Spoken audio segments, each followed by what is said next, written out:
ఈ రోజున పత్తిపాటి పుల్లారావు గారు, నారాయణ గారు వాళ్ళు అసలు ఈ భూసేకరణకి వాళ్ళు ముందు నడిపించారు.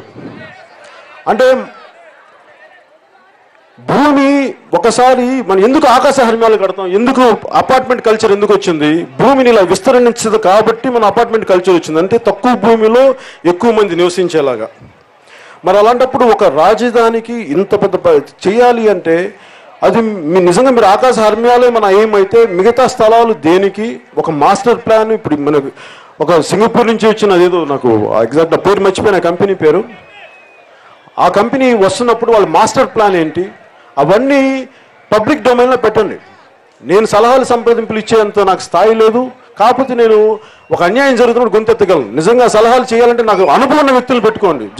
లోక్సత్తా జయప్రకాష్ నారాయణ లాంటి వ్యక్తుల్ని అనేక మందిని కలపండి, మీ పార్టీ వ్యక్తుల్ని కలపండి, కలిపి అందరికీ సమన్యాయం జరిగేలాగా సమగ్ర దృష్టితోటి.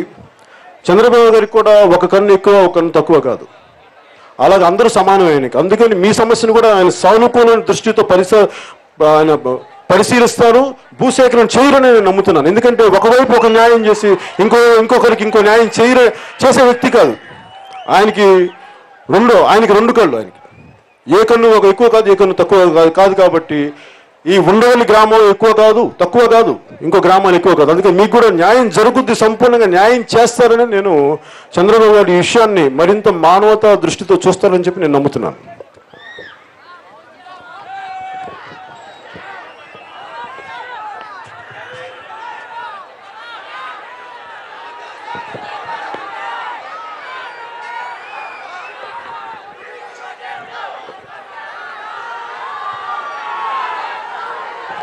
అంటే ఎంత పకడ్బందీగా ఉండాలి అంటే ఈ భూసేకరణ కానీ భూ సమీకరణ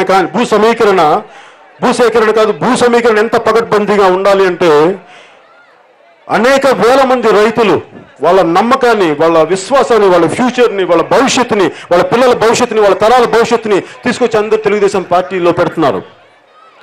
ఒకవేళ వచ్చే ఎన్నికల్లో తెలుగుదేశం పార్టీ రాకపోతే, ఒకవేళ అలా కాదు చెప్తున్నాను, కీడించి మేలించమంటాం కదా, ఒకవేళ రాకపోతే అప్పటికి నారాయణ గారు ఉండరు, పత్తిపాటి పుల్లారావు గారు ఉండరు, ఒకవేళ టీడీపీ రాలేదనుకుందాం.